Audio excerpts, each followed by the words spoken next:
Hi friends, कैसे हैं आप लोग। आशा करती हूँ कि आप लोग बहुत अच्छे होंगे।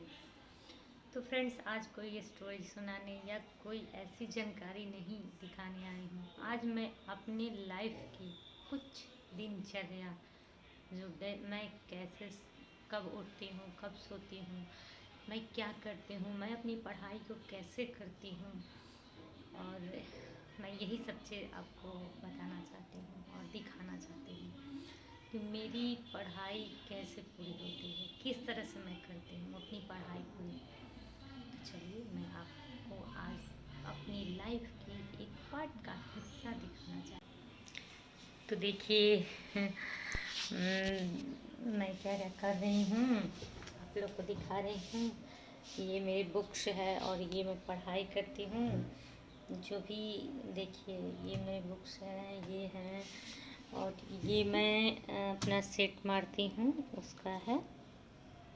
तो ये मेरा सेट है, ये बुक है, ये भी पढ़ाई करती हूँ और बाकी के सारे बुक है मेरे। तो मैं देखिए, आप यहाँ भी देख सकते हैं, मैं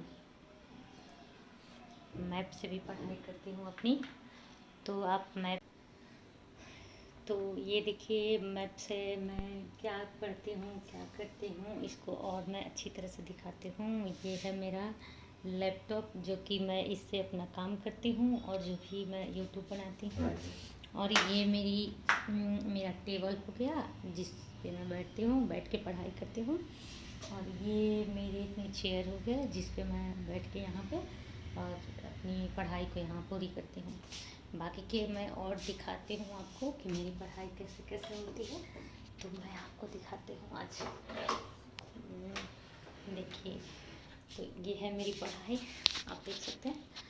तो ये है, शायद उल्टा दिख रहा है वीडियो में, तो मैं इसको सीधे कैसे करके दिखाऊँ। ये है मैप है भारत का, जो कि मैं इसको अच्छी तरह से जानने के लिए, पढ़ाने के लिए मैं इस तरह से नक्शा बना दी हूँ। तो ये आपको उल्टा दिख रहा होगा, लेकिन ये सीधा है। कैसे कैसे ये सारे पर्वत कहाँ कहाँ पे है, कहाँ से कौन सी नदी निकलती है, कहाँ से कौन सी पर्वत है, और कौन से ये आपके समंदर है, ये सबसे ऊंची चोटी है, कौन पर्वत का कौन सा सबसे ऊंचा चोटी है, ये सारी बातें मैंने लिख दी है इस पर।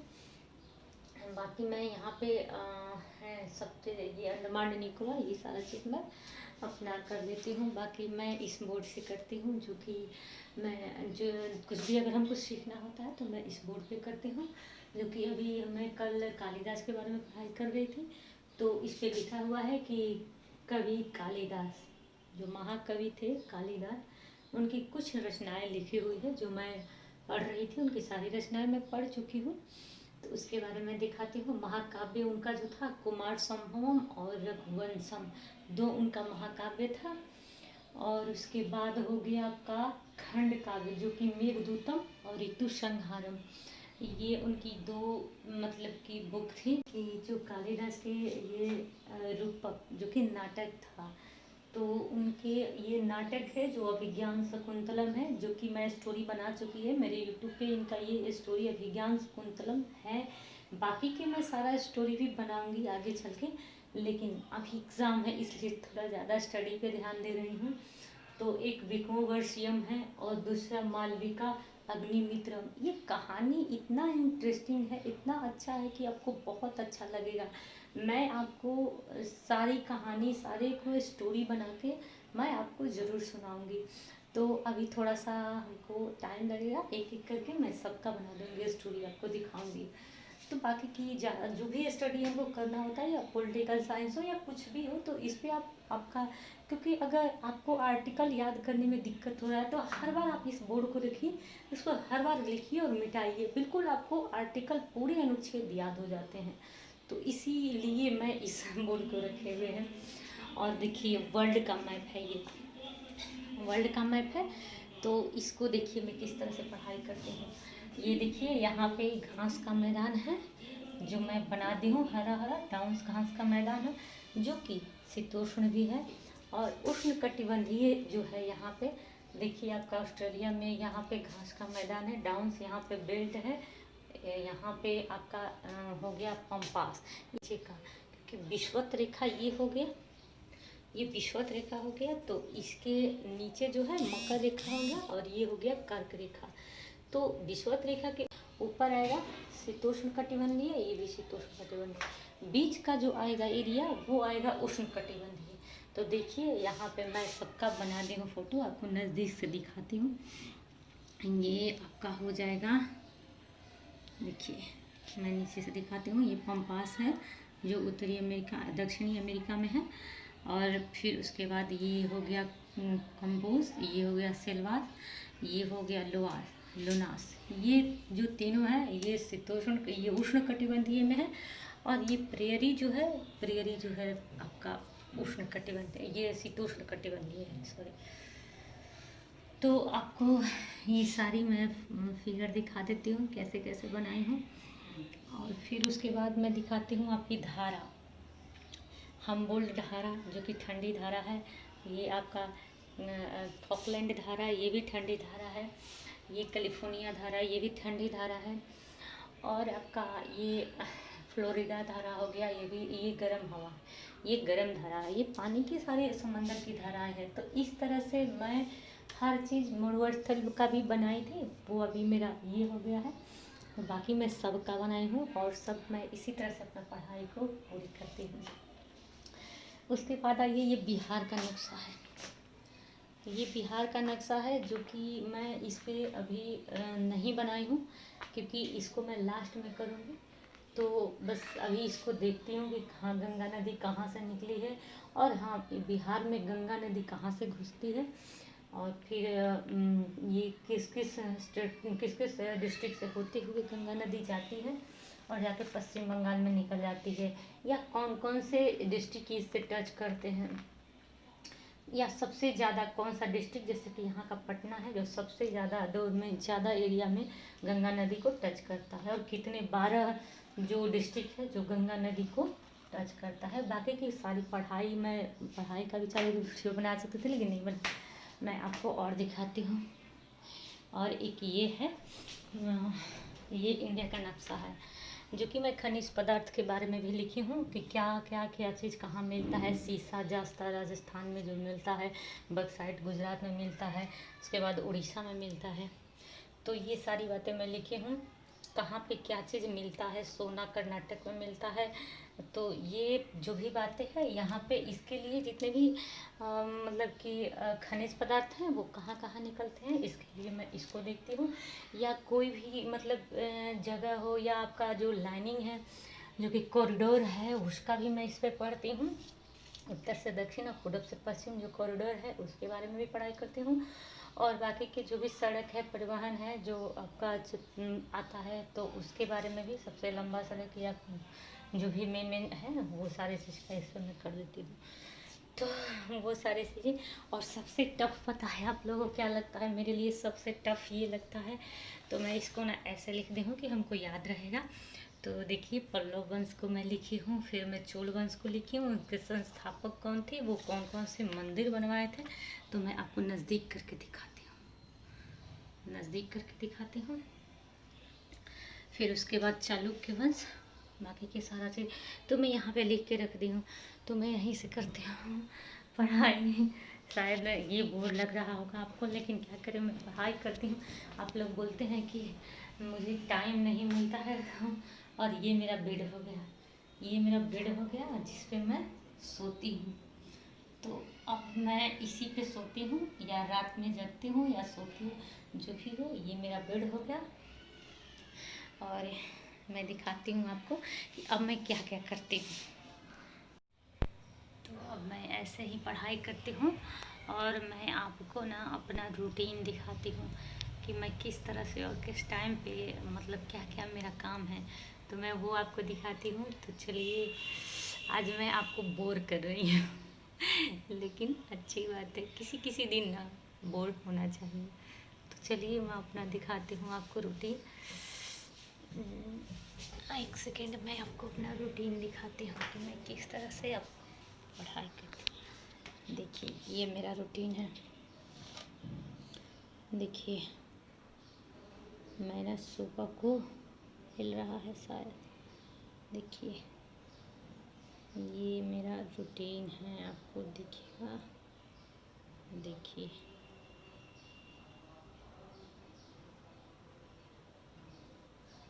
देखिए ये मेरा रूटीन है। तो शायद आप रूटीन को देख लिए होंगे। तो देखिए मैं बता देती हूँ कि मैं क्या क्या रूटीन में कब कब क्या क्या करती हूँ। मैं 6 बजे से 8 बजे तक सेट प्रैक्टिस करती हूँ बीपीएससी और दरोगा की, और 8 से 10 मैं ब्रेकफास्ट बनाती हूँ, ब्रेकफास्ट करती हूँ, और फिर उसके बाद 10 से 1 मेरा ऑनलाइन वीडियो क्लास चलता है यूट्यूब पे। तो फिर उसके बाद मैं 1 बजे से 3 बजे तक खाना बनाती हूँ और खाना खाती हूँ, और मैं 3 बजे से 6 बजे तक बुक रीडिंग करती हूँ, और फिर उसके बाद मैं 6 बजे के बाद कुछ टाइम तक मैं थोड़ा सा अपना मतलब बिज़ी रहती हूँ, या मैं मोबाइल चला लूँ या आराम कर लूँ या कुछ भी कर लूँ 7 बजे तक। फिर 7 बजे से 8 बजे तक मेरा सेट प्रैक्टिस रहता है बीपीएससी का, और फिर 8 बजे से 10 बजे तक मेरा आपका साइंस का हो गया सर, मतलब कि क्लास का जो अपना साइंस का भी अलग से करती हूँ और आर्ट्स का भी अलग से करती हूँ। तो ये पॉलिटिकल साइंस का मैं लिखी हूँ। तो ये मेरा पढ़ाई का रूटीन हो गया, और मुझे 10 बजे के बाद थोड़ा सा टाइम मिलता है तो मैं मोबाइल चला लेती हूँ, आप लोग को रिप्लाई भी कर देती हूँ। और आप लोग हमेशा से ये क्वेश्चन रहता है कि आप रिप्लाई नहीं करती हैं, तो इसके लिए बहुत बहुत सॉरी, क्योंकि जब मैं फ्री हो जाऊँगी तो आपको ज़रूर रिप्लाई करूँगी। और मैं मोबाइल बीच बीच में भी एक बार कभी कभी जैसे पढ़ाई कर रही हूँ तो 10 मिनट, आधा घंटा या 2 घंटा मतलब लगातार पढ़ाई की, तो बीच में 1 सेकंड के लिए टाइम मिलता है या थोड़ा सा मूड फ्रेश करने के लिए, तो मैं मोबाइल देख लेती हूँ और किसी किसी का उसमें रिप्लाई भी कर देती हूँ। और सबकी यही शिकायत रहती है कि आप मतलब कि रिप्लाई नहीं करती हैं, कभी तो रिप्लाई कर दीजिए, या कभी तो हमारे मतलब कि मैसेज कीजिए, कुछ तो टाइम दीजिए। तो उसके लिए सॉरी, मैं आप लोगों को नहीं टाइम दे पाती हूँ, लेकिन फिर भी मैं एक वीडियो बना के ज़रूर मैं आप ही लोगों को लिए मतलब आप लोगों के लिए ही वीडियो को बना के वो टाइम दे रही हूँ कि मैं कुछ अलग सिखा पाऊँ। और मैं स्टडी पे एक चीज़ मैं वीडियो बनाना चाहती थी, लेकिन मैं अभी नहीं बना रही हूँ कि कोई भी बच्चा स्टडी किस तरह से करे, या उसको स्टडी कर रहा है तो उसे कैसे मतलब किस तरह के मतलब पढ़ाई किस तरह से करना चाहिए, या टीचर कैसा होना चाहिए, जो भी कोई भी पढ़ा रहा है तो क्या पढ़ा रहा है।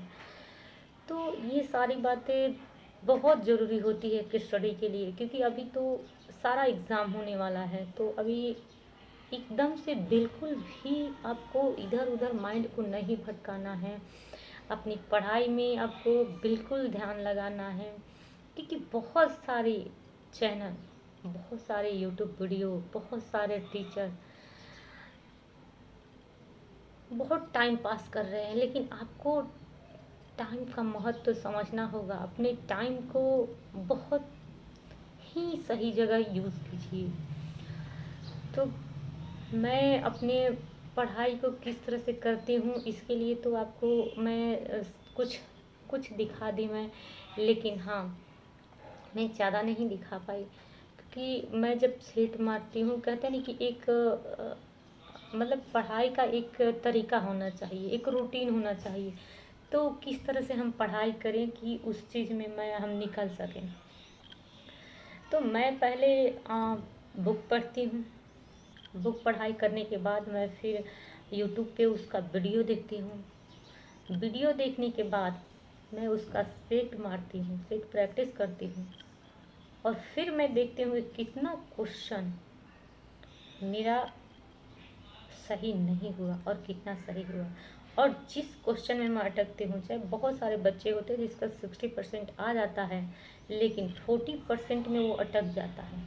वो जब भी अगली बार जाता है तो वो 60% मार लेता है, 40% में अटक जाता है, लेकिन हमको उस 40% पे फोकस देना है, हमको उस 40% को लाना है। तो हम उसी तरह से अपना स्टडी करें कि हम 40% आखिर कहाँ गड़बड़ हो जाता है, कहाँ पे नहीं हो पाता है, कहाँ पे हम फंसते हैं। तो उस 40% पे हमको फोकस करना होगा और उस पर टिक लगाना होगा, और अगली बार फिर वो क्वेश्चन हमसे ना छूटे, इस तरह से उसको तैयारी कीजिए। मैं उस क्वेश्चन के लिए अपना एक कॉपी अलग से रखती हूँ, जिस पे मैं अपना जितने भी, मुझे इस बार अगर मेरा क्वेश्चन वो नहीं आया तो अगली बार हम उसको फिर गलत नहीं करेंगे। ये कोशिश हमेशा रहना चाहिए, हर स्टूडेंट को रहना चाहिए। और उसके बाद डिस्कशन बहुत ज़रूरी है। स्टडी आप कितना भी कर लीजिए, अगर आपसे कोई क्वेश्चन पूछे तुरंत उस क्वेश्चन का आपको जवाब देना हो, तुरंत ही उस क्वेश्चन का आंसर आपके मुंह से निकले, क्योंकि आपको यहीं तक नहीं रुकना है, इंटरव्यू भी देना है। तो आपके पास ऐसा अंदर से कॉन्फिडेंट होना चाहिए कि आपसे कोई भी क्वेश्चन करे तो वो आपसे तुरंत आंसर उसका दे सके। तो इसलिए आपको डिस्कशन करना बहुत ज़रूरी है। आप जो चैप्टर पढ़ते हैं, मान लीजिए कि आप दिन भर में 4 चैप्टर पढ़ रहे हैं, तो 4 चैप्टर का पहले आप पढ़ाई कर लीजिए, उसके बाद उसका वीडियो देख लीजिए, उसके बाद उसका सेट मार लीजिए, और फिर उसके बाद उसका डिस्कशन कीजिए। अब देखिए कि आप कहाँ फंसते हैं। बिल्कुल नहीं फंसिएगा, एक भी क्वेश्चन आपका नहीं छूटेगा। तो शायद बहुत लोग ये बोल रहे होंगे कि सोच रहे हैं, बहुत सारे निगेटिव भी आते हैं मन में कि बहुत लोगों को कहना होगा कि आप पढ़ाई कर रही हैं तो आप, सही बात है, हम ही लोग जैसे स्टूडेंट ही टीचर बनते हैं, कोई अलग नहीं बनता है। तो फ्रेंड्स, आज के लिए बस इतना ही। ये वीडियो या मेरी पढ़ाई या मेरी पढ़ाई करने के तरीके यदि आपको अच्छे लगे हैं और ये सजेशन आप अपनों को देना चाहते हैं, तो इस वीडियो को जितना हो सके शेयर करें अपने फैमिली के पास, अपने फ्रेंड्स के पास, अपने ग्रुप में, जितना हो सके सबके पास पहुंचाइए, सब देख सकें या सब सुन सकें। फ्रेंड्स, अगर आप मेरे से प्रेरणादायक स्टोरी सुनना चाहते हैं या देखना चाहते हैं या कोई एक्स्ट्रा जानकारी चाहते हैं, तो आप मेरे इंस्टाग्राम पे भी फॉलो कर सकते हैं, उसका लिंक डिस्क्रिप्शन में दिया रहता है। या बहुत सारी मोटिवेशनल वीडियो है, तो उसका भी लिंक आपको डिस्क्रिप्शन में मिल जाएगा। तो आप सब्सक्राइब कर लेंगे, तो आप बेल आइकन को भी दबा लेंगे, तो मैं जब भी वीडियो डालूँगी तो अपने आप ही आपके पास वो पहुंच जाएगी, आपको सर्च करने की कोई ज़रूरत नहीं पड़ेगी। तो फ्रेंड्स, अगर आपको अलग कोई वीडियो देखना है या स्टडी का कोई वीडियो आपको चाहिए, तो आप कमेंट करके ज़रूर बताइएगा। मैं कोशिश करूँगी कि मैं आपकी बातों को रख सकूँ या स्टडी का वीडियो मैं बना सकूँ। तो फ्रेंड्स, मिलते हैं अगली वीडियो में, तब तक आप खुश रहिए, मुस्कुराइए। जय हिंद।